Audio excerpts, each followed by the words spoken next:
Do you feel stuck, like you're just going through the motions without clear directions? Or maybe, you're working hard and you're still wondering why you're not getting closer to the life you want? Or maybe does the idea of success feel like something that's not meant for you, but it's meant for other people? But here's the truth. Here's the truth. You're not stuck. It is not your fault. It's not because you're lazy or unmotivated. You're stuck because you don't have a clear vision. You don't have a clear vision that's guiding your actions. You don't have a clear vision that you want to reach, a goal that you want to reach, a harbor that you want to reach. And my definition of a goal, of a vision is a seed, a singular seed that God has planted inside of you to germinate and grow. That seed is a precise goal. It's an idea. It's a promise. It's a harbor or a destination to reach. This seed is planted by God. There's a seed inside of you that's itching, that's like, oh, really want to do this. I really want to do this. I really want to do this. But the issue is we can't get out of our heads. We can't get out of our head to go forth and accomplish this goal or this seed that God has planted. And so let me talk to you about, first of all, why is it that without a seed, we feel lost or unmotivated? Let me tell you exactly why. A vision, a goal gives you clarity on where you're going. It's a destination that you want to reach. And it's more than just, oh, I want to go over here, this and that. It's purpose. It's purpose, and it's one foot in front of the other to get to this particular place. So guess what happens when you have a vision? If you have a vision, once you determine your vision, that seed that God has planted in you, once you determine it, here's what happens. The path forward will unveil itself slowly, but surely. It will reveal itself. This is what's going to happen. Say you want to get to, let's say you live in Texas, your goal is to get to California, right? You cannot see the end destination yet, but you know it's there. In order for you to even see the border, or in order for you to even see California, you have to get to the border of Texas first, right? So because you have determined you want to get to California, now you have to align your compass. So you have to align your actions. You have to align your mindset to the place that you want to go. And the reason why this is so important to have a vision, to have a goal, it's because in the Bible, it states that if you don't have a vision, the people will perish. It doesn't mean that they're going to die or something like this is going to happen. It's saying that without a vision, people will lose motivation. They will be timid on what they're doing because they don't have a plan of action. They're going to be following directions from other people more. So basically, other people's goals will become their goals because they don't have a vision of their own, right? So say hypothetically you wanted to become a top real estate agent.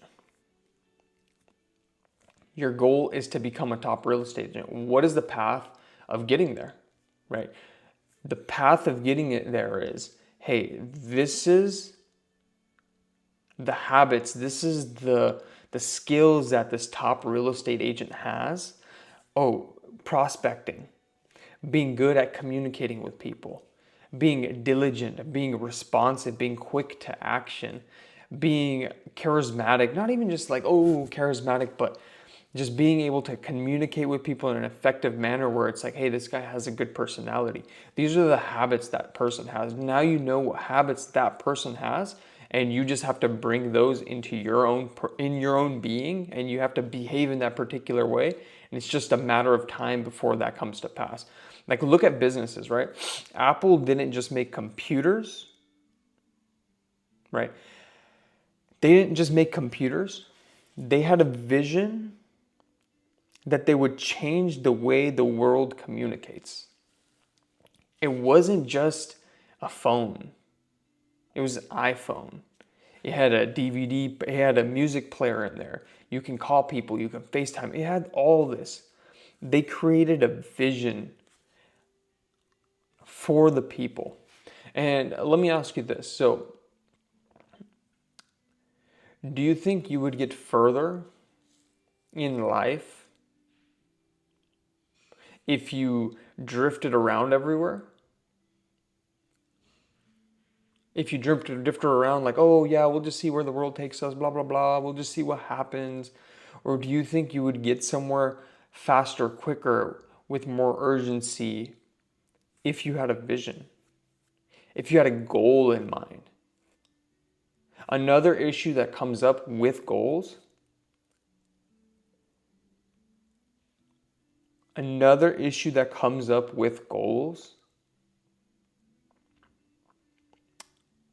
is that it's not the person's goal. Sometimes it's somebody else's goal that they've set in their own life. They think that's what they themselves want. They don't like sit there and analyze their goals and look at goals. They think that's what they want. Instead, it's actually what somebody else has planted in them and not God. And what happens is when they achieve that goal, they fall into a pit of depression because that's really not what they wanted. So one thing you really have to do is dumb it down, get in your prayer closet, get away from everybody and discuss and just look at your goals. Get in a quiet zone where it's just you and your mind. Like, what is the vision that you see in your life? Right? Jot it down. Like, what does this dream life look like? Write it down. Break down who you have to become in order to achieve that goal. Who is that person? So hypothetically, look at it this way. For example, that real estate agent. If you wanted to be that top real estate agent, what habits do you need to have in your life in order for you to become that number one real estate agent? Who is it that you need to be? Think about it. What habits does that person have, right? Write it down.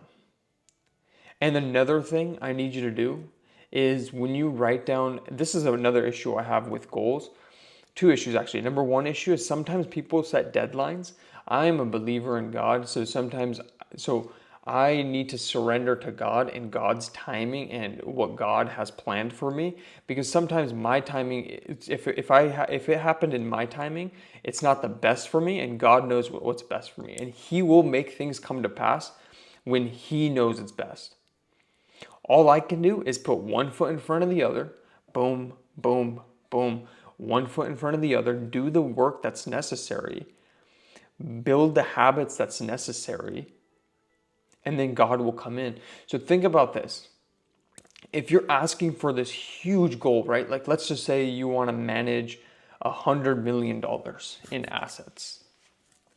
You want to manage $100 million in assets, and right now you have $100 to your name.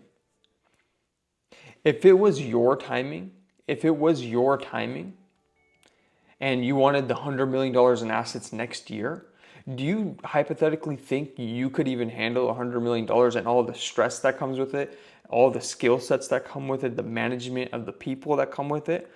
So before you can even get that, you have to understand what it requires. And if you want that, you have to manage who you are right now in order for you to become that person. You have to manage the state you're in right now, manage it with diligency, meaning you work on it. So say that $100 million under management person, executive, he can handle stress. Can you handle stress in your current life right now? So this is what you need to do. You need to write down your goal. Write it down. Write down who the person is that can achieve that goal. So for example, if that person can handle stress, this person can handle stress with ease. This person is good with prospecting. This person can deal with anything that comes his way. That person is good at what he does, is great at what he does. right? That is the next step. Write down your goal. What habits does that person have to achieve that goal?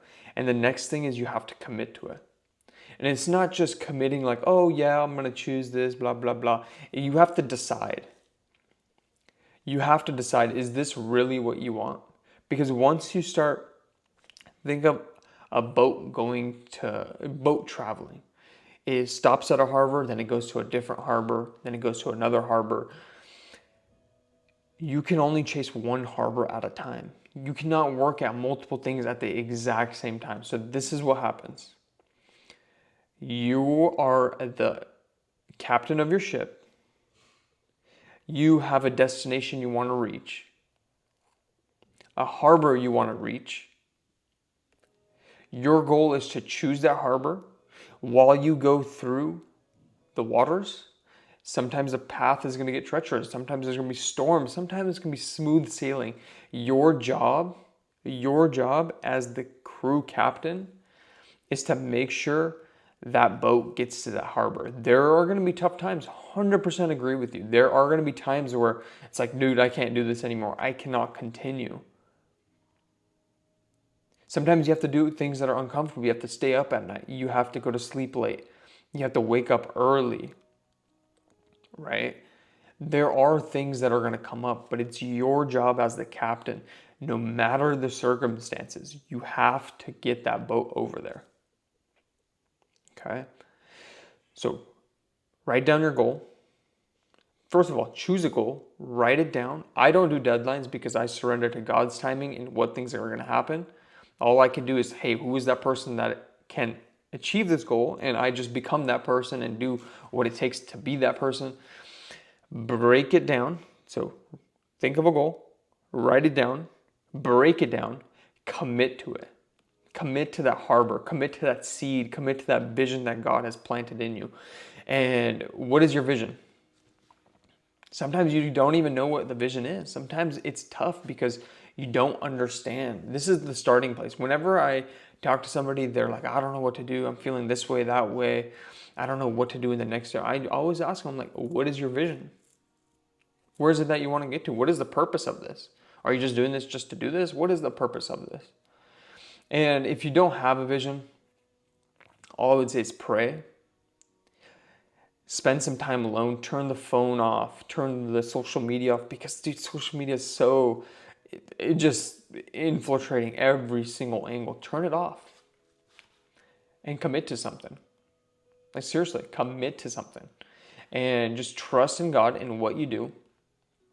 Right? Trust in God in what you do.